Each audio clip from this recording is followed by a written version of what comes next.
the end of Stop Killing Games. Ross put out this video 3 days ago. I am pretty late for it, but I feel like I should talk about it because I talked about the back then the whole Thor drama with Pirate Software, and I just wanna give my 2 cents here. I am not going to play the whole video, but Ross finally talked about how Thor's comments negatively affected the voting, and what Thor is saying is mostly misinformation, as we pointed out back then as well. In those people, me too, I pointed those misinformations out. Once I realized what this initiative was about, once I read after the things, and I even signed this initiative. So I call on every EU citizen to sign the initiative. I'm going to link Ross's video in the description. You can get the petition here.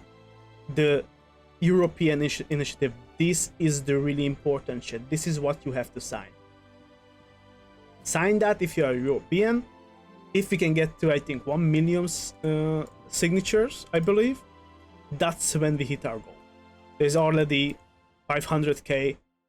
We still have some time on the 1 month. I think we can do this. We can definitely get this done. For people that does not know what this whole thing is, Stop Killing Games is basically about requiring games to have an end-of-life plan. I'm just going to sum it up real quick. If you want to learn more about it, you should watch the original video. I just sum it up if you don't want to spend time 1 hour to watch the whole thing, and you just want like a sum up, and then you're going to sign it if you are European. But this is about end-of-life plans for games. It's about games not being able to just vanish. Totava Arena, one of my favorite games ever that I played.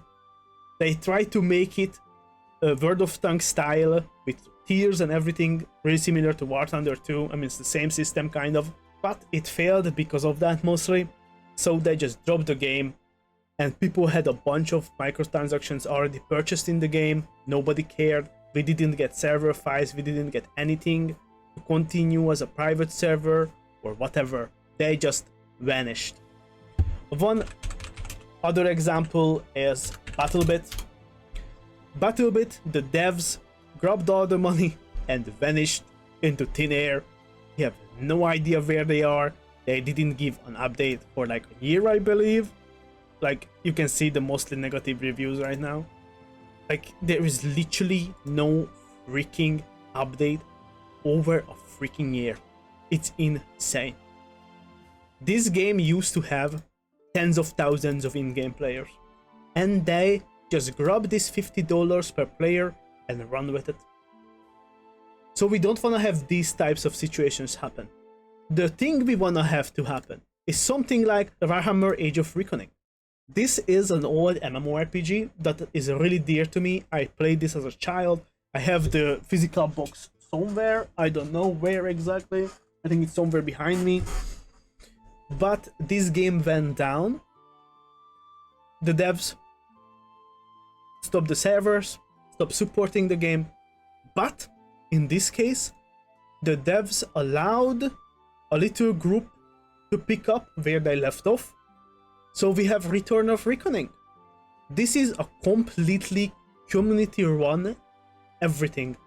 They even do events. They do everything. It's really good. Really good. This is what we want. We don't want devs to have anything to do with a game once they don't want to support it. We just want the option to either run it for ourselves, or if it's a game that is single player friendly, or it is a single player, then we want to be able to play it single player on our PC, having the files and being able to play it. So yeah, this is the whole thing about it. Don't forget to check out Ross's video if you wanna get more info or more input on it.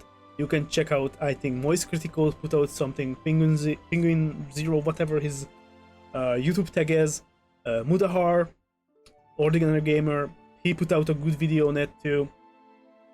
You are welcome to shit on Thor because his misinformation fucked so many people up. He just does not know what he's talking about. And honestly, buddy, looking at your game, which has been in freaking early access since 2017, Mr. Thor, I kind of know why you don't want this. Like, looking at that shit, having a game in early access since 2017, that's insane. That's almost 10 years. Other shitty example, Tarkov. Tarkov still not come out, and they are already delaying the release again. Oh my god. $250 Tarkov is the biggest package. $250 you can spend on that game, and that's not even counting like cosmetics and stash upgrades. That's just one of the base packages for the game. $250. And the game is not out. And Tarkov is like, bro, 2016, almost 10 years again. Devs that cannot complete a game for 10 years, there is no excuse. Look at No Man's Sky. Literally, there is no excuse to not be able to do that. No Man's Sky came out the same year as Tarkov, and it flopped. Everyone was hating it. Everyone was expecting so much more from it. But this is a game you buy once, and it does not cost 250. Right now it's 60 US. It was cheaper. And ever since that day that the game flopped, the devs turned it around in the best way, I feel like, in gaming history. There is constant free updates coming out. Constant free updates coming out. And the game is just getting better and better. It's incredible. So yeah, we have bad examples and good examples for this voting, and that's why this is important, because there is no regulations about it. So devs literally can practice any predatory shit they want. And we don't want that. We want customer protection in this field too. That's what this is about, to put it short. That's it. GG's, sign the petition. Bye.